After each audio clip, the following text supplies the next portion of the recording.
ஒண்ணுமே இல்லைங்க இந்த கேஸ்ல. நான் திரும்ப தான் சொல்றேன். நீங்க சொல்லுங்க எதுக்காக இவங்க உச்சநீதிமன்றம் போனாங்கன்னு நினைக்கிறீங்க? அந்த எஸ்ஐடி வந்து ஓய்வு பெற்ற உச்சநீதிமன்ற நீதிபதி தலைமையில மாத்தணும். எனக்கு நம்பிக்கை இல்ல அப்படின்றதெல்லாம் ஒரு வாதமா? செந்தில் பாலாஜி எப்படி 10 நிமிஷத்துல வந்தாரு? எப்படி காலாவர்ல வந்தார்? யோ, ஒரு அரசியல்ல இருக்கிறோம் அப்படித்தான் வரணும். மக்கள் பிரதிநிதியா இருக்கிறோம் அப்படித்தான் வரணும். 13 நாள் 14 நாள் 16 நாள் கழிச்சு வரக்கூடாது. ஏன்னா காரியம் முடிஞ்சா வருவோம் அப்படின்னு காரணம் சொல்லக்கூடாது.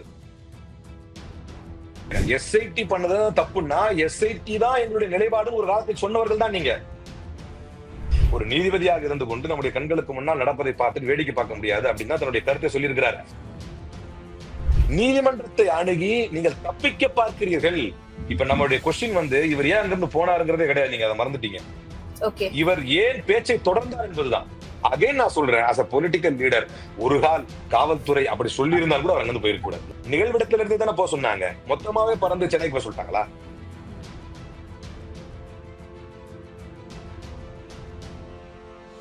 ஆச்சி அதிரசமா விடுங்க, கையில தட்டி சூடான எண்ணெயில பொரிச்சா அதிரசம் ரெடி. வணக்கம் சார். வணக்கம். கரூர் கூட்ட நெரிசல் சம்பவத்துல சிபிஐ விசாரணை கோரி உச்சநீதிமன்றத்துக்கு போறாங்க. உயர்நீதிமன்றம் கொடுத்திருக்க பல கேள்விகளை கேட்ட பிறகு நேற்றுக்கே அதனுடைய ட்ரையல் முடிஞ்சிருக்கு. நிறைய ஆர்குமெண்ட்ஸ் வைக்கப்பட்டிருக்கு. தாவேகா தரப்புல இருந்தும் சரி, தமிழக அரசு தரப்புல இருந்தும் சரி. இந்த வாதங்கள் 13ஆம் தேதி அக்டோபர் மாதம் வரும் திங்கட்கிழமை அன்னைக்கு இதுல ஒரு தீர்ப்பு கிடைக்கும் அப்படின்ற மாதிரி ஒரு தகவல் கிடைச்சிருக்கு. முதல்ல இந்த ஆர்குமெண்ட்ஸ் எப்படி போச்சு அப்படிங்கறத பாத்துருங்க சார். அதாவது இந்த வழக்குல ரொம்ப கிரக்ஸா பார்த்தோம் அப்படின்னு சொன்னா, இதுல என்ன கேட்டு இவங்க விஜய் தரப்பு வந்து உச்ச நீதிமன்றத்தை நாடி இருக்கிறார்கள் அப்படிங்கறதே வந்து என்னை பொறுத்தவரை ஒரு தெளிவின்மை வந்து அதுல இருக்கு.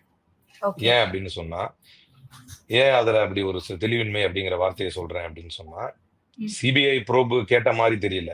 மாறாக சுப்ரீம் கோர்ட்டினுடைய ஒரு ரிட்டையர்டு ஜட்ஜு வந்து ப்ரிசைட் பண்ணணும். அந்த எஸ்ஐடி ப்ரோபை வந்து சுப்ரீம் கோர்ட்டுடைய ஒரு ரிட்டையர்ட் ஜட்ஜு ப்ரோப் பண்ணணும். அதே நேரத்துல வந்து சிபிஐ வழக்கு சிபிஐ வந்து எடுத்து விசாரிக்கணும்னு பாஜக தரப்பில் இருந்து ஒரு வழக்கறிஞர் போறாரு. அதை வந்து தடுக்கல. விஜயுடைய தரப்பு வந்து அதை ஆட்சேபிக்கல. ஆனா இது இங்க இருந்து ஆரம்பிச்சா கரெக்ட் ஆகும்னு நினைக்கிறேன். ஏன் அப்படின்னு சொன்னா, அந்த காவலர் ஒருத்தர் அஜித் குமார் அப்படிங்கிற ஒரு காவலர் வந்து இறக்குறார், கொலை செய்யப்படுகிறார் நியாயமா பார்த்தா அந்த வழக்குல. ஆமா, அப்ப வந்து தமிழ்நாட்டுல அந்த இஷ்யூ வந்தப்ப விஜய் வந்து ஒரு கண்டன ஆர்ப்பாட்டத்துல பேசுறாரு. என்ன சொல்றாரு அப்படின்னு சொன்னா, சிபிஐக்கு நீங்க மாத்துனது தப்பு அப்படின்னு சொல்றாரு.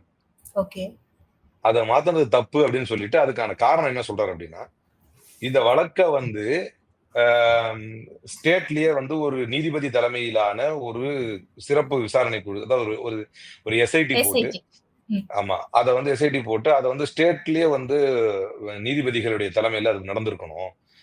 அப்படி பண்ணாம நீங்க வந்து சிபிஐக்கு கொடுக்கறது எதை காட்டுகிறது அப்படின்னு சொன்னா, அப்படி கொடுத்தா சிபிஐங்கிறது வந்து ஒன்றிய அரசின் கீழே வரக்கூடிய ஒரு அமைப்பு அப்படிங்கிறதுனால அந்த அமைப்புக்கும் உங்களுக்கும் தொடர்பு இருக்குது. பிஜேபியும் ஆர்எஸ்எஸும் உங்களை காப்பாற்றி விடும் அப்படிங்கிறதுக்காக நீங்க இந்த வழக்கை வந்து சிபிஐக்கு கொடுத்துட்டீங்க அப்படின்னு பேசுறாரு. ஆனால் இங்க இந்த வழக்குல என்ன இருக்கு அப்படின்னு சொன்னா, இவர் எதை கேட்டாரோ, இவர் வந்து அஜித்குமாருடைய வழக்கில் எதை கேட்டாரோ அதை வந்து ஏற்கனவே இங்க கொடுக்கப்பட்டுருச்சு. என்னன்னா எஸ்ஐடி. அப்ப நீதிமன்றத்தில் வைக்கப்பட்ட வாதம், நீதிபதிகள் கேட்ட கேள்வியும் இதைத்தான் குறிக்கிறது. என்ன அப்படின்னு சொன்னா, ஒரு இடத்துல வந்து மதுரை பெஞ்ச் வந்து டிக்ளைன் பண்ணுது, இதை என்டர்டைன் பண்ண முடியாது அப்படின்னு மதுரையில வந்து முடியாதுங்கிறாங்க. அதுவே வந்து ஹைகோர்ட்ல பாத்தீங்கன்னா இதை எடுத்துக்கிட்டதோடு மட்டும் இல்லாம, சுப்ரீம் கோர்ட் அதான் கேள்வி கேட்குது, இந்த வழக்கை எடுத்துக்கொண்டதோடு மட்டும் இல்லாமல் அந்த எஸ்ஓபி எப்படி ஒரு நிகழ்ச்சி நடந்தால், ஒரு பொதுக்கூட்டம் நடந்தா அதற்கான வழிமுறைகள் என்ன என்று வகுப்பதற்கான ஒரு வழக்கு தான் இது. இப்ப இந்த வழக்குல கூடுதலாக அவங்க சொன்ன அந்த அட்வர்ஸ் ரிமார்க்ஸ் சொல்லுவாங்க, விஜய் கட்சிக்கு எதிராக கொடுக்கப்பட்ட அந்த வார்த்தைகள், இதான் அவங்க தலைமைத்துவமா, நீங்க வந்து இப்படிதான் பண்ணுவீங்களா அப்படின்னு சொல்லப்பட்ட வார்த்தைகள் தான் அவங்களுக்கு ரொம்ப கடுப்பானதா இருக்குது, எங்களுக்கு ரொம்ப வேதனையா இருக்குது அப்படின்னு நீதிமன்றத்துக்கு அவங்க போறாங்க. அந்த நீதிமன்றத்துக்கு அவங்க சென்ற விஷயங்கள் அப்படின்னு பாத்தீங்கன்னா, உச்ச நீதிமன்ற நீதிபதி ஒருத்தர் பண்ணணும், ஏன்னா எங்களுக்கு வந்து ஸ்டேட்ல வந்து எங்களுக்கு நம்பிக்கை இல்லைங்கிறாங்க. அதுல இன்னும் ஆழமா பாத்தீங்கன்னா அதை ஏன் சொல்றாங்க அப்படின்னா, ஸ்டேட்ல நாங்க ஏன் நம்பிக்கை இல்லைன்னு சொல்றோம் அப்படின்னா, அங்க இருக்கக்கூடிய அதே ஏஜி அதே பிபி தானே அப்படின்னு சொல்றாங்க. அந்த வாதத்தை சொல்றாங்க. அந்த ஸ்டேட்ல ஓகே. இருக்கக்கூடிய அதே பிபி, அதே மாநில அரசு சம்பந்தப்பட்ட வழக்கறிஞர்களுடைய வழியாக வரக்கூடிய அந்த எஸ்ஐடில எங்களுக்கு நம்பிக்கை இல்லை அப்படிங்கிறாங்க. அப்ப ஒரு காலகட்டத்தில் விஜய் வந்து மாநில ஒரு ஒரு காவலாளி அடித்து கொலை செய்யப்படுகிறார். அந்த வழக்கில் குற்றவாளிகள் யாரு அப்படின்னு பார்த்தா காவல்துறை. அந்த வழக்கில் நேரடி குற்றவாளிகள் காவல்துறை. நேரடி குற்றவாளிகளாக மாநில அரசின் கீழ் செயல்படும் காவல்துறை இருக்கும் போதே மாநில அரசின் கீழே வந்து நீங்க ஒரு எஸ்ஐடி போட்டு அதை வந்து நீதிபதி தலைமையில விசாரிக்காம எதுக்கு வந்து ஒன்றிய இதுக்கு மாறினீங்க, டெல்லிக்கு மாறினீங்க, ஏன்னா உங்களை காப்பாத்துவாங்களா அப்படின்னு கேட்ட அதே விஜய் இன்றைக்கு பிரச்சனை யார் மீது அப்படின்னு சொன்னா காவல்துறை மேல கிடையாது. இன்னைக்கு பிரச்சனை நேரடி அவர் மீது. அப்படின்னும் போது இப்போ அதே விஜய் தரப்பு டெல்லியில இருந்து வரணும், எங்களுக்கு ஸ்டேட்ல நம்பிக்கை இல்ல, சிபிஐக்கு வரணும் அப்படின்னு பிஜேபி தரப்புல தரப்படக்கூடிய வாதங்களை வந்து நிராகரிக்கல, எதிர்க்கல. அப்படின்னா ஒன்னு ஆட்சேபிக்கணும்ல. பிஜேபி தரப்புல இருந்து இந்த வழக்கு சிபிஐ, ஏன்னா சிபிஐக்கு இவங்க கேட்கல, விஜய் தரப்பு வந்து சிபிஐ கேட்ட மாதிரி நான் பார்க்கல வழக்குல. அப்ப அதை கேட்கறப்ப இவங்க அதை ஆட்சேபிக்கல, அதை எதிர்க்கல. அப்படின்னும் போது இப்ப அஜித்குமாருடைய விவகாரத்தில் நிறைய இருக்குது. பொலிட்டிக்கலா பேச போனா அஜித்குமார் விவகாரத்தில் விஜய் பேசும் பொழுது என்ன சொன்னார் அப்படின்னா, நடக்கக்கூடாது நடந்துருச்சுன்னு சொல்லி நீங்க கடந்து போயிருவீங்கன்னு பயங்கர எந்தூசியாஸ்டிக்கா வந்து டிஎம்கே விமர்சிச்சார். ஆனா இன்னைக்கு அதே விஜய் வந்து நடக்கக்கூடாது நடந்துருச்சு அப்படின்னு தன்னுடைய வேதனையை வந்து வெளிப்படுத்துகிறார் இந்த விஷயத்துல. அப்படி வெளிப்படுத்திட்டு ஒரு மாநிலத்தில் ஒரு காவலாளி பிரச்சனை, அது சம்பந்தப்பட்டது அந்த மாநிலத்தினுடைய அரசின் கீழாக வரக்கூடிய காவல்துறையாக இருந்தாலும் பரவாயில்ல, அந்த மாநிலத்திற்குள்ளேயே இந்த வழக்கு நடக்க வேண்டும் என்று சொன்ன விஜய் தன்னுடைய பிரச்சனை வரும் பொழுது அதை ஒன்றியத்துக்கு மாற்றி கேட்கிறார். அதே மாதிரி அந்த நீதிமன்றத்தினுடைய வார்த்தைகளை வந்து இவங்க தப்பா நினைக்கிறாங்க. அந்த நீதிமன்றத்துடைய வார்த்தை தங்களுக்கு கஷ்டம் கொடுத்துச்சுங்கிறாங்க. ஏன்னா உயர்நீதிமன்றம், நம்முடைய தமிழ்நாட்டிலே வந்து உயர்நீதிமன்றம், மாண்புமை பொருந்திய சென்னை உயர்நீதிமன்றம் வந்து இந்த விஷயத்த சொல்றதுக்கு முன்னால ஒரு விஷயம் சொல்லிச்சு. நாங்க எங்களுக்கு முன்னால இவ்வளவு பெரிய கொடுமை நடக்கும் பொழுது எங்களுடைய கண்களை மூடிக்கொண்டு நாங்க இருக்க முடியாது. This court cannot close its eyes, remain a mute spectator and shrink from its constitutional responsibilities. இப்ப பல விஷயங்களை வந்து சுவமோட்டவா எடுத்து, அந்த வழக்குக்கு அந்த நீதிமன்றத்துக்கு சம்பந்தமே இல்லை அப்படின்னாலும் பல விஷயங்கள் வந்து தானாக முன் வந்து நீதிமன்றங்கள் வந்து வழக்கு எடுக்கிறத பாக்குறோம். அப்ப அதே பாங்கில் அதே இதுலதான் அதே போக்கில் தான் நீதிமன்றம் வந்து, ஏன்னா பொதுவாக மீட்டிங் நடந்தா அந்த மீட்டிங்ஸுக்கு என்னென்ன வழிமுறைகளை தரணும் அப்படின்னு சம்பந்தப்பட்ட வழக்கு தானே தவிர கரூர் ஸ்டாம்பீட் சம்பந்தப்பட்ட நேரடியான வழக்கு அது கிடையாது. அப்பதான் வந்து உச்சநீதிமன்றம் என்ன கேக்குது அப்படின்னு சொன்னா, இது கரூர் ஸ்டாம்பீட் சம்பந்தமா நேரடியாக வழக்கு இல்லை அப்படின்னும் போது ஹிட் அண்ட் ரன் ஏன் வந்து அந்த டிரைவர் மேல போடல அப்படின்னு கேட்டிருக்க கூடாது அப்படிங்கறத இவங்களுடைய வாதம். அதே மாதிரி விஜய வந்து நேரடியாக வந்து கேள்வி கேட்டிருக்க கூடாது அப்படிங்கிறது இவங்களுடைய வாதம். விஜய் மீது ஏன் வழக்கு பதிவு செய்யப்படல இன்ன வரைக்கும் என்று நீதிமன்றம் கேட்டிருக்க கூடாது. அப்போ ஒரு நீதிமன்றம் இதைத்தான் கேட்டிருக்க வேண்டும் என்று விஜய் தரப்பு விரும்புகிறது, அதுக்குதான் வந்து உச்ச நீதிமன்றம் போகுது அப்படிங்கிறதையும் நம்ம தமிழ் மக்கள் புரிஞ்சுக்கணும் அப்படிங்கிறதுக்காக இதை விளக்குறேன். அப்ப உங்களுடைய ரெஸ்பான்சிபிலிட்டியில அது இருக்கா இல்லையா அப்படிங்கறதை தாண்டி நீதிமன்றத்துக்கு இதுல ஜூரிஸ்டிக்ஷன் இல்ல, எங்களை எப்படி கேள்வி கேட்கலாம் அப்படின்னு நீதிமன்றம் போயிருக்கீங்க. அப்ப மதுரை பெஞ்ச்ல ஆர்குமெண்ட்ஸ் போயிட்டு இருக்கு. அதனால எங்களுடைய அட்வொகேட்ஸ் எல்லாருமே அங்க இருந்தாங்க, அதனால எங்களால இங்க போக முடியல சென்னை உயர்நீதிமன்றத்துலன்றதுக்காக கூட அவங்க இந்த வாதத்தை முன் வச்சிருக்கலாம்ல. ஏன்னா இப்படியான ஒரு தகவலும் இருக்குல்ல அவங்க தரப்புல இருந்து. இல்ல மதுரை தான் டிக்ளைன் பண்ணிட்டாங்களே, மதுரை ஏற்கல அப்படின்னு இன்னும் நான் என்ன கேட்கறேன், நான் சிம்பிளா தானே சொல்றேன். உங்களை இந்த இடத்துல நீதிமன்றம் சொன்ன வார்த்தைகள் என்ன? இப்ப நீங்க சரி, நான் உங்களுக்கு நல்லா, ஏன்னா எளிய மக்கள் புரியுற மாதிரியே போயிருவோம். இப்ப உயர்நீதிமன்றத்தில் சொன்ன எந்த விஷயம் இவர்களுக்கு பாதிச்சிருச்சு? உயர்நீதிமன்றம் போட்ட எது இவங்களை பாதிச்சிருச்சு? நீங்க கிரக்ஸ் பாத்தீங்கன்னா இந்த எஸ்ஐடி ஏத்துக்க மாட்டேன் இவங்க போயிருக்காங்க. உங்க தரப்பு வாதத்தை கொடுத்திருந்தீங்கன்னா அங்க நீதிமன்றம் எதுவுமே வாதம் வைப்பதற்கான விஷயத்தையும் சொல்லலையே. இப்ப நீங்க சொல்றீங்க எங்க தரப்பு வாதம் தர முடியல அப்படின்றது வாஸ்தவம் தான், அப்படி சொல்றாங்க. சரி, என்ன வாதத்தை வந்து நீதிமன்றம் கேட்கறதுக்கு முடியாத அளவுக்கு உங்ககிட்ட என்ன கேட்கல? ஏன்னா அந்த இடத்துல நீதிமன்றம் என்ன சொல்லிச்சுன்னா, இப்படி நடந்ததை பார்த்துக்கிட்டு எங்களால சும்மா இருக்க முடியாது. அடுத்த இன்னொரு விஷயத்துக்கு வரேன், ஒரு லாஜிக்கல் ஆர்குமெண்ட்டுக்கு அப்புறமா வரேன். அந்த இடத்துல நீதிமன்றம் என்ன சொல்லிச்சுன்னா, ஏன் விஜய் மீது வழக்கு போடல அப்படின்னு கேக்குது. ஒண்ணு. ரெண்டாவது, எஸ்ஐடி, அதுதான் பிரச்சனையே. எஸ்ஐடி இவங்க எப்படி இது பண்ணலாம், எஸ்ஐடி போடணும்னு நீதிமன்றம் எப்படி தீர்ப்பு தரலாம்? ஏன்னா இந்த நீதிமன்றத்தினுடைய வரம்புகளுக்கு உட்பட்ட விஷயம் இது இல்ல. பொதுவாக ரேலிகள், பப்ளிக் மீட்டிங்ஸுக்கு வந்து ஒரு ஸ்டாண்டர்ட் ஆபரேஷன், ஒரு ப்ரொசீஜர் கொடுக்கணும் அப்படிங்கிறதுக்காக போடப்பட்ட வழக்கில் எங்களை எப்படி கேட்கலாம் என்றுதான் அவங்க கேட்கறாங்க. அப்படி பார்த்தா அதான் உங்களுக்கு ஏற்கனவே சொல்லிட்டேன். இதை தாண்டி இவர்கள் நீதிமன்றம் சென்றது எதுக்காக அப்படின்னா, இந்த எஸ்ஐடி ஏற்க முடியாது, எங்களுக்கு சுப்ரீம் கோர்ட் தான் வரணும். அப்ப ஒரு காலகட்டத்தில் ஒன்றிய அரசின் கட்டுப்பாட்டு இருக்கக்கூடிய எந்த முகமைக்கும் போனா அதுக்கு அர்த்தம் என்ன அப்படின்னா ஒன்றிய அரசுக்கும் உங்களுக்கும் தொடர்பு இருக்கு அப்படின்னு முடிச்சு போட்டாரு. இன்னைக்கு ஏன் அதே கோரிக்கையை வச்சு உச்சநீதிமன்றம் போனாரு தான் நான் கேட்கிறேன். ஏன்னா நீதிபதிகள் ஒண்ணு. இரண்டாவது நான் என்ன கேட்கிறேன் அப்படின்னா, இன்னைக்கு இதை வந்து ஒரு பெரிய ரிலீஃப் மாதிரி ஒரு கால் விஜய் கட்சிக்காரர்கள் நினைக்கிறாங்க வச்சுப்போமே ஒரு வாதத்துக்கு, அப்படி நினைப்பதாக இருந்தால் இதுவே உயர்நீதிமன்றம் அவர்களுக்கு எதிராக கருத்து சொன்ன போது, உயர்நீதிமன்றம் அவங்களுக்கு எதிராக அல்லது அவங்களுடைய தலைவரை கண்டிச்சு சொன்ன போது அந்த நீதிபதியே ஸ்கேண்டலைஸ் பண்ணாங்க. இப்ப அது எவ்வளவு பெரிய தவறு. அப்ப இன்னைக்கு விஜய்க்கு ஆதரவாக பேசிட்டாங்க அப்படிங்கிறதுக்காக அந்த நீதிபதியை எதிர்த்தரப்பினர் ஸ்கேண்டலைஸ் பண்ண என்ன ஆகும்? ஒண்ணு. இப்ப இதுல என்ன ரிலீஃப் உங்களுக்கு கிடைச்சிருக்கு அப்படின்னு நீங்க கவனிச்சீங்கன்னா, இன்னும் ஜட்மெண்ட் ரிசர்வ் பண்ணிருக்காங்க சொல்லுவாங்க, அது வேற. ஆனா என்ன ரிலீஃப் உங்களுக்கு கிடைச்சிருக்கு அப்படின்னு சொன்னா, வெறும் அட்வர்ஸ் ரிமார்க்ஸ வந்துதான் கேள்வி கேட்டிருக்காங்க. எதுக்கு இப்படி சொன்னாங்க அப்படின்னு போயிருக்காங்க. இன்னும் அதை கூட நீக்கணும், எக்ஸ்பென்ஸ் பண்ணணும்னு வரல, உத்தரவு வரல. உதாரணத்துக்கு அண்ணா யூனிவர்சிட்டி விவகாரத்தில் வந்து தமிழ்நாடு அரசை வந்து பயங்கரமா கேள்வி கேட்டுச்சு உயர்நீதிமன்றம், சென்னை உயர்நீதிமன்றம். அதுல வந்து எந்த அளவுக்குன்னா, நாங்க ஒரு நாளைக்குள்ள எஃப்ஐஆர் போட்டிருக்கோம் அப்படின்னு சொன்ன போது, ஓ அதுக்கெல்லாம் உங்களுக்கு அவார்டு தரணும்னு எதிர்பார்க்கறீங்களா அப்படிலாம் கேட்டுச்சு நீதிமன்றம். ஆனா இந்த வாதம் உட்பட எல்லா வாதத்தையுமே உச்சநீதிமன்றம் நீக்கிருச்சு. தமிழ்நாடு அரசுக்கு எதிராக இப்படி கேட்டது தப்பு அப்படின்னு நீக்கிச்சு. அந்த மாதிரி எந்த ஆர்டரும் இது வரைக்கும் வரல. ஏன்னா நீதிமன்றத்தினுடைய வார்த்தை என்னவா இருக்குது அப்படின்னு சொன்னா, உங்களுக்கு அதுக்கான அதிகாரம் இல்ல அப்படின்னு நாங்க சொல்ல வரல, மாறாக நாங்க கொஞ்சம் அண்டர்ஸ்டாண்ட் பண்ணிக்கலாம் அப்படின்னு நினைக்கிறோம். அப்ப என்ன வார்த்தை அப்படின்னு சொன்னா, SOP was prayed for the High Court went into SIT, we should limit it somewhere அப்படின்னு சொல்லிட்டு இன்னொரு இடத்துல என்ன சொல்றாங்க அப்படின்னா, principal judge can take cognizance, we are not denying. நீதிமன்றத்தின் வார்த்தை பாருங்க, நீங்க காக்னிசன்ஸ் எடுக்கலாம், நாங்க டினை பண்ணல, but we want to understand from you அப்படிங்கிறாங்க. இதுல என்ன இருக்கு? we want to understand from you, உங்ககிட்ட இருந்து நாங்க அண்டர்ஸ்டாண்ட் பண்ணிக்க விரும்புறோம், நீங்க எந்த வகையில அதை சொன்னீங்க அப்படின்னு. அப்ப அதற்கான வாதங்கள் பிரதிவாதங்கள் முன்வைக்கப்பட்டது.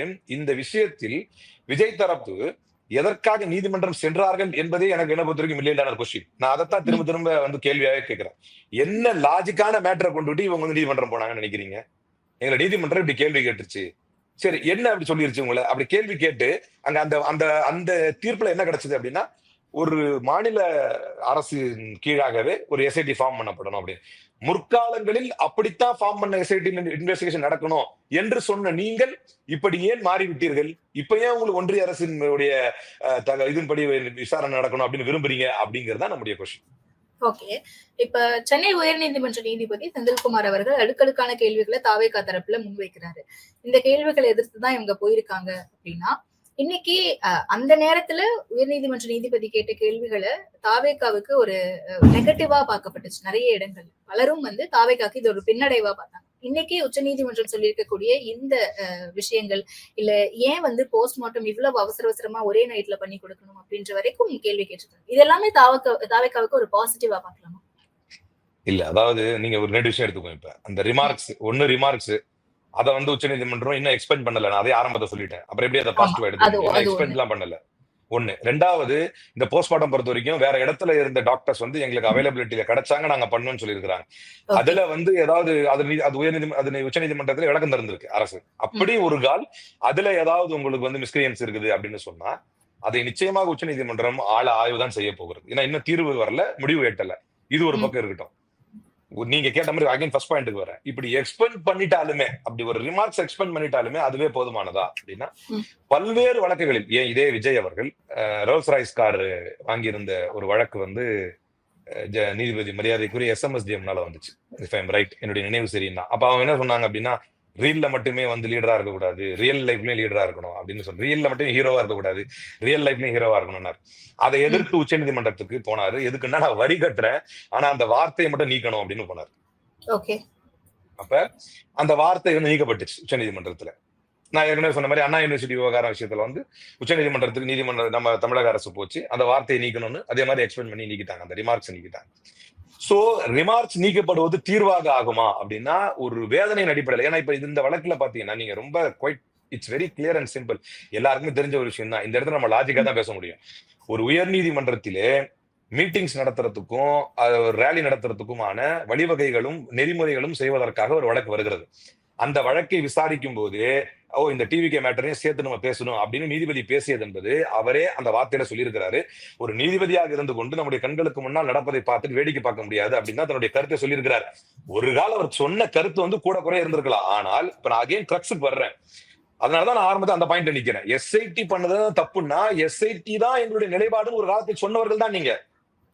அதுவும் நல்லா தெளிவா சொல்றேன், மாநில அரசின் கீழ் செயல்படும் எஸ்ஐடி தான் எங்களுடைய நிலைப்பாடுன்னு அஜித்குமார் விவகாரத்தை சொன்னவங்க தான் நீங்க. இப்ப என்ன சொல்றீங்க அப்படின்னா மாநில அரசின் கீழாக அதே ஏபிபி இருப்பாரு, அதே பிபி இருப்பாரு, அதே ஏஜி இருப்பாரு, இவங்களுக்கு கீழே வந்து நான் செயல்படுறது எங்களுக்கு நம்பிக்கை இல்லை அப்படின்னு. அரசியல் கட்சிகளுடைய நிலைப்பாடு மாறிக்கிட்டே தான் சார் இருக்கும். நம்ம அவங்களுடைய நிலைப்பாட்டுக்குள்ள இப்ப போறதை விட எஸ்ஐடி இவங்க வந்து வேண்டான்னு சொல்லல. ஆனா எங்களுக்கு வந்து நீங்க சொன்ன மாதிரி ஓய்வு பெற்ற உச்சநீதிமன்ற நீதிபதியின் தலைமையில ஒரு எஸ்ஐடி அமைச்சு கொடுங்க அப்படின்னு கேக்குறாங்க. விசாரணை நடக்கணும், உண்மை வெளியே வரணும் தான் நாங்களும் நினைக்கிறோம் அப்படின்ற வாதங்கள் எல்லாம் முன் வச்சிருக்காங்க. அதை எப்படி புரிஞ்சுக்கலாம்? கன்சிடர் பண்ணுவாங்களா அதை சுப்ரீம் கோர்ட் ஜட்ஜஸ்? இல்ல, அதாவது நான் என்ன சொல்றேன்னா கான்ஸ்பிரசி தியரிய வந்து பில்ட் பண்றது ரொம்ப ஈஸி. சே ஃபார் எக்ஸாம்பிள் நீங்க வந்து லக்கிம்பூர் கேரி இன்சிடென்ட் நடந்துச்சு, யூபில நடந்துச்சு. ஏன்னா இங்க பிஜேபி காரங்கள்லாம் ரொம்ப உத்தமர்கள் போல பேசுறதுனால அந்த உதாரணத்தோட சொன்னா கரெக்டா இருக்கும்.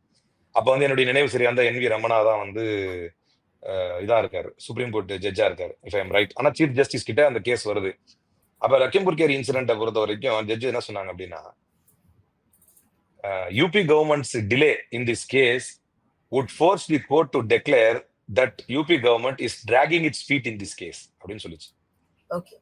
உத்தரப்பிரதேச அரசுக்கு தான் இதுல தொடர்பு இருக்குது, நீங்க தான் வேணும்ட்டே இந்த வழக்குல பண்றீங்க அப்படின்னு நாங்க சொல்ல வேண்டியது வரும். உன்னாவ் ரேப் கேஸ்ன்னு வரும்போது law and order, the court would be forced to declare that law and order has collapsed in the state அப்படின்னு நீதிமன்றம் சொல்லிச்சு. இந்த மாதிரி தெளிவான வாதங்கள் வைக்கப்படணும், தெளிவான நீதிமன்றத்தினுடைய உத்தரவுகள் அரசுக்கு எதிராக வரணும். அப்படி வராத வரை இது அவர்களுக்கான ரிலீஃப் கிடையாது. மாறாக மீண்டும் அதுதான் சொல்றேன், மாறாக இவர்கள் நீதிமன்றம் செல்வது என்பது எப்படியாவது ஏதாவது ஒரு வார்த்தை ஜாலங்களில் இருந்து நாம தப்பித்து விட முடியுமா? இதை ஏன் நான் சொல்றேன் அப்படின்னா தொடர்ந்து இவங்க சொன்னது என்னன்னா ஏதோ ஒரு கான்ஸ்பிரசி தியரி.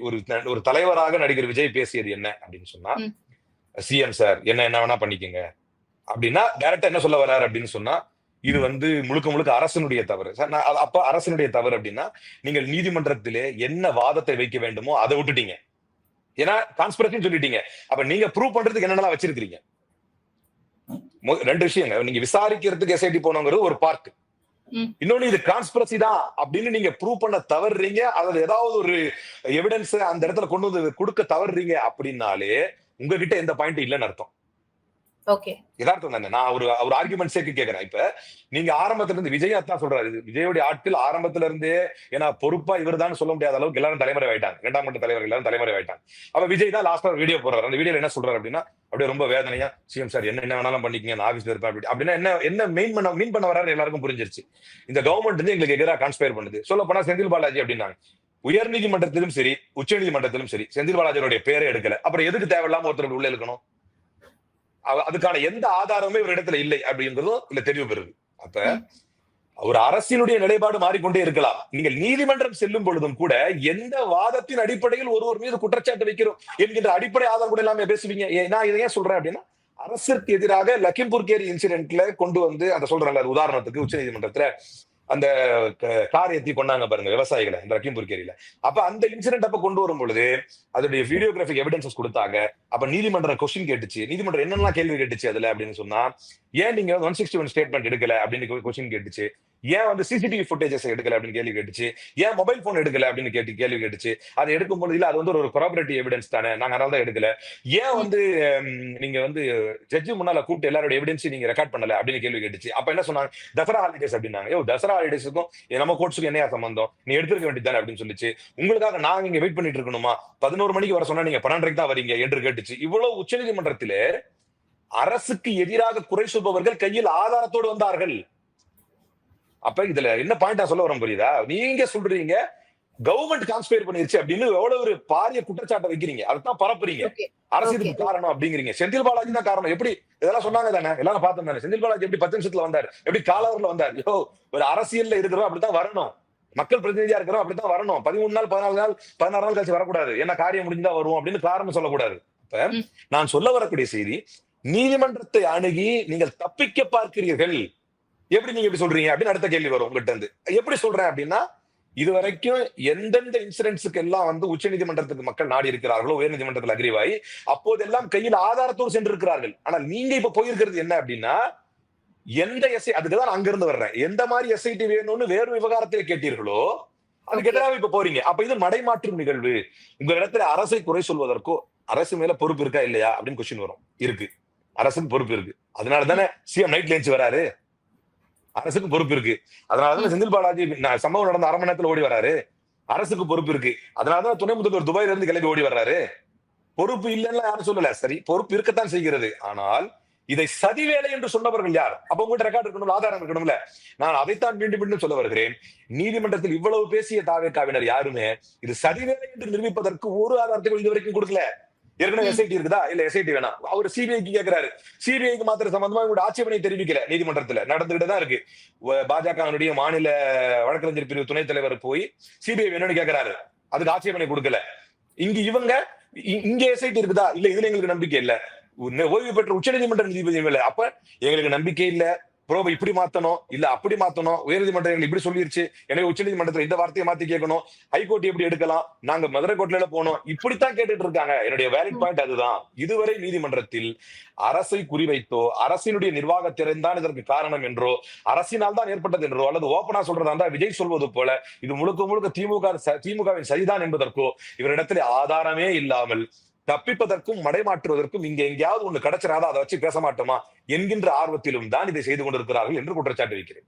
ஓகே, ஆனா அந்த இடத்துல இருந்து விஜய் அவர்கள் உடனடியா தப்பி ஓடிட்டாரு அப்படின்ற வாதமும் அங்க வைக்கப்படுது. அப்ப தாவேகா தரப்புல இருந்து என்ன சொல்றாங்க, காவல்துறை எங்களை இமிடியேட்டா அங்க இருந்து மூவ் பண்ண சொல்லிட்டாங்க, இல்லாட்டி அசம்பாவிதங்கள் நடந்துரும் அப்படின்ற காரணத்தினால எங்களை கிளம்ப சொல்லிட்டாங்க, அதனாலதான் நாங்க கிளம்பணும் அப்படின்னு சொல்லியிருக்காங்களே. இந்த விஷயத்தை எப்படி எந்த காவல்துறை அதிகாரி சொன்னாருன்னு விஜய் குறிப்பிடுவாரா? விஜயை பொறுத்த வரைக்கும் எஸ்பியோ அல்லது கலெக்டரோ அல்லது ஒண்ணு கலெக்டருங்கிறது அதிகாரி அல்ல, காவல்துறை அதிகாரி அல்ல, மாறாக ஆட்சியாளராக இருந்தோ கலெக்டர் சொன்னாரா, இல்ல எஸ்பி சொன்னாரா, இல்ல டிஎஸ்பி சொன்னாரா, யாருடைய உத்தரவு யார் மூலமாக அவருக்கு கம்யூனிகேட் செய்யப்பட்டுச்சு அப்படின்னு சொல்லணும். ஒண்ணு இதெல்லாம் அதாவதுங்க, இப்ப நீதிமன்றத்துல வாயாளோட சொல்லியிருக்காங்க, ஜட்மெண்ட் இப்ப ரிசர்வ் பண்ணிருக்கிறதுக்கான ரீசனே நீதிமன்றத்துல வந்து இட்ஸ் ஆல் அபவுட் எவிடன்சஸ் தான். புரியுதுங்களா? இப்ப அடுத்த கட்டத்துல இவங்க ஆதாரங்கள் கொடுக்கணும் இந்த வாதத்துக்கு எல்லாம். அப்ப காவல்துறை எங்களை போக சொன்னதுனாலதான் போச்சு அப்படின்னு ஒரு கால், இது ஒரு பக்கம், ஆதாரம் தரணுங்கிறது ஒரு பக்கம். அது உண்மை என்று வைத்துக் கொண்டாலும், ஒரு வாதத்திற்கு உண்மை என்று வைத்துக் கொண்டாலும் நீங்க ஏன் போறீங்க? காவல்துறை தான் உங்களை கட்டுப்படுத்துது, பல இடங்கள்ல வந்து நீங்க வராதீங்கன்னு சொல்லுது. அப்ப இவ்வளவு பெரிய அசம்பாவிதம் நடந்துருச்சுன்னா இப்ப நம்மளுடைய கொஸ்டின் வந்து இவர் ஏன் அங்கிருந்து போனாருங்கிறதே கிடையாது, நீங்க அதை மறந்துட்டீங்க. இவர் ஏன் பேச்சை தொடர்ந்தார் என்பதுதான். காவல்துறையை விடுங்க, அவருடைய பாதுகாப்பு அதிகாரிகளே விஷயம் அவுட் ஆஃப் கண்ட்ரோல் போயிட்டு இருக்குது, நிறைய பேர் ஃபெயிண்ட் ஆகி விழுந்துட்டு இருக்காங்க, நீங்க சீக்கிரமா முடிங்கன்னு சொல்லும் போதும் பேச்சு தொடர்ந்துட்டு இருந்தாரு. அப்ப அது யாருக்காக, அது எதனால? அப்ப இது நகைமுறைனா இல்லையா? உங்கள் கண்ணுக்கு முன்னால் மக்கள் சுருண்டு விழுந்து கொண்டு இருக்கும் பொழுதே நான் பேச வந்ததை செய்ய வந்ததை செஞ்சுட்டு தான் போவேன், என் விளம்பர விதி அப்படி இருக்குது அப்படின்னு நீங்க வந்து முரண்பாடாக இருந்த நீங்கள் விழுந்ததற்கு பிறகு நீங்க போங்கன்னு காவல்துறை சொல்லி வச்சா போயிட்டாராம். அகைன் நான் சொல்றேன், as a political leader, ஒரு கால் காவல்துறை அப்படி சொல்லி இருந்தாலும் கூட அவர் அங்கிருந்து போயிருக்க கூடாதுல்ல. சரி, நிகழ்விடத்துல இருந்து தானே போக சொன்னாங்க. நான் கேட்கறேன், நிகழ்விடத்து இப்ப நான் அரசியல் ரீதியா ஒரு கொஸ்டின் கேட்கறேன், நிகழ்விடத்துல இருந்து தானே போக சொன்னாங்க, மொத்தமாவே பறந்து சென்னைக்கு போக சொல்லிட்டாங்களா? நீங்க நிகழ்விடத்துக்கு இருக்காதீங்க. அப்போ குறைந்தபட்சம் அந்த ஊரில் இருந்து அந்த இது அடுத்த கட்டம் வந்து சட்டம் கட்சி எல்லாத்தையும் தாண்டி மனிதாபிமானம் சம்பந்தப்பட்டது. அப்போ ஒரு மனிதாபிமானம் ஏன்னாங்க ஒண்ணு நல்லா புரிஞ்சுக்கங்க, இப்படி ஒரு நிகழ்வு நடந்து 20 நிமிஷத்துல செந்தில் பாலாஜி அங்க போனா இதை கான்ஸ்பிரசின்னு தான் பேசுவாங்கன்னு அவங்களுக்கு தெரியாம இல்ல, அதை தாண்டி போகணும்னு நினைச்சாங்கல்ல, அந்த எண்ணம் கூட ஏன் விஜய்க்கு இல்லை என்றுதான் கேள்வியே. நீங்க புரிஞ்சுக்கணும். இப்ப அவர் போறாரு, இவங்க சொல்ற மாதிரி திமுக தான் காரணம் அப்படின்னு இவங்க கிளப்பி விட்டா அங்க ஏதாவது எதிர்ப்பு வரலாம், அல்லது ஒரு தாக்குதல் நடக்கலாம், அதையெல்லாம் பொருட்படுத்தாமல் போகணும். அதுதான் அரசியல் தலைவருக்கு அழகு. அதை விஜய் செய்யவில்லை. அப்போ மடைமாற்று நினைக்கிறார். மீண்டும் அதான் சொல்றேன், உச்சநீதிமன்றத்திலே இவர்கள் மடைமாற்று நினைக்கிறார்கள். கேள்வி, ஏன்னா நீதிமன்றத்திலும் இந்த விவகாரத்திலும் முக்கியமான கேள்வி என்பது மக்கள் மயங்கி விழுந்து உயிருக்கு போராடி கொண்டிருக்கும் பொழுதும் விஜய் தன் பேச்சை தொடர்ந்தார் என்பதுதான் குற்றச்சாட்டு. அதுக்கு ஏன்னு பதில் சொல்ல தெரியல. ஏன் போனீங்கன்னா, நீ போனதுக்கு அப்புறம் செத்து போன பிறகு நீ போனா என்ன, ஊர்ல இருந்தா என்ன, அதுக்கப்புறம் உள்ளது அப்பாற்பட்டது. அது அரசியல் ரீதியான கேள்வி, மனிதாபிமானம் சம்பந்தப்பட்ட கேள்வி. இங்கேதான் நீங்க குற்றவாளி ஆவறீங்க. உங்க கண்ணு முன்னால மக்கள் இறந்துக்கு இருக்கிறாங்க தெரியும் பொழுது அப்ப நீங்க என்ன செஞ்சிருக்கணும் அப்படின்னா, உங்களை பார்க்க வந்த மக்கள் தான் இறந்துட்டாங்க. அதுக்குதான் பல தலைவர்களுடைய உதாரணத்தை நம்ம பார்த்தோம். நீங்க பேச்சை நிறுத்தியோ அல்லது களத்திற்குள் இறங்கினாலோ அந்த கூட்டத்தை உங்களால் கட்டுப்படுத்தி இருக்க முடியும். பல வரலாற்று அப்படிதான் நடந்திருக்கு. நீங்க இறங்கி இருந்தாங்க சரியா இருக்கும். டக்கு டக்குன்னு ஒரு ஆள் நில்லு, இப்படி போ, மேல இருந்து நான் பாக்குறேன், இந்த ரைட்ல இருக்கிறோம் கிளம்பு, லெஃப்ட்ல இருக்கு, இப்படித்தான் பல தலைவர்கள் பண்ணி நாங்க பார்த்திருக்கிறோம். அப்ப அதை செய்யாமல் தன்னுடைய அப்ப அந்த இடத்துலதான் நீங்கள் எப்படி இந்த குற்றத்திற்கு ஆளாகிறீர்கள் என்று உயர்நீதிமன்ற நீதிபதி சொல்றாரு. ஓகே நீங்க தொடர்ந்து பேசுறீங்க, மக்கள் விழுகிறத பாக்குறாங்க, பார்த்து கொண்டு இருந்தும் இவர் பேசியதுதான் காரணம் என்பதை நீதிமன்றம் அங்க கவனிக்கிறது. இப்ப அடுத்த கட்டமாக ஜட்மெண்ட் ரிசர்வ் பண்ணிருக்கிறாங்க. எல்லா எவிடன்சஸுமே வந்து அரசு தரப்பில் இருந்தும் தரப்படும். அப்படி தரப்படும் போது தீர்ப்பு வரட்டும். ஓகே முழுமையான நேற்றுக்கு வெறும் அரசு ஆர்குமெண்ட்ஸ் நேரத்துல மட்டும் தான் போயிருக்கு, அப்ப எவிடன்சஸ் இன்னும் வைக்கவே இல்ல. ஆமா, அடுத்த கட்டத்துல வாங்கிட்டு இப்ப எவிடன்சஸ் கொடுத்திருப்பார்களே, ஆனாலும் கூட ஓகே அதனுடைய தீர்ப்பு வந்து இன்னும் வராம இருக்கு இல்லையா? அப்ப அந்த இல்ல, தீர்ப்பை வந்து அக்டோபர் வச்சுதான் 13ஆம் தேதி வரும் திங்கட்கிழமை அக்டோபர் 13ஆம் தேதி தீர்ப்பு அளிக்கப்படும்னு சொல்லியிருக்காங்க. அந்த தீர்ப்பை பட் எப்படி பார்த்துட்டு நம்ம வரும்னு எக்ஸ்பெக்ட் பண்ணலாம்? இல்ல எனக்கு என்னை பொறுத்தவரை நிச்சயமாக அரசின் மீது குறை சொல்லக்கூடிய எந்த வாதம் எனக்கு அதிகபட்சம் வச்ச அட்வர்ஸ் ரிமார்க்ஸ் எக்ஸ்பெண்ட் பண்ணுங்க. ஏன்னா அது இந்த வாதம் ஒரு ஏற்புடையதா எடுத்துக்குவாங்க. எஸ்ஓபி சம்பந்தப்பட்ட வழக்குல வந்து எங்களை இவ்வளவு போட்டு கிழிக்க வேண்டிய அவசியம் இல்ல அப்படின்னா வேணாம், ஓகே இந்த ரிமார்க்ஸ் வேணா எக்ஸ்பெக்ட் பண்ணிடலாம் ஓகே ஓகே அப்படின்னு சொல்லலாம்.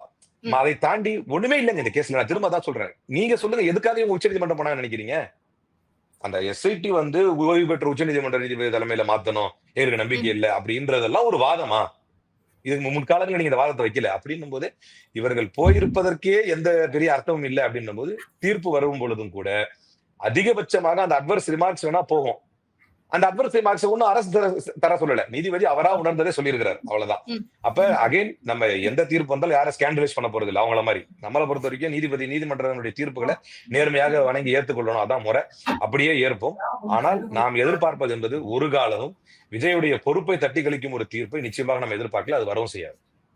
ஓகே, நிச்சயமா திங்கட்கிழமை என்ன மாதிரியான தீர்ப்பு வருது அப்படிங்கறத பார்த்துட்டு நம்ம இதை பத்தி இன்னும் விரிவா பேசுவோம். நேரத்திற்கு நன்றி சார்.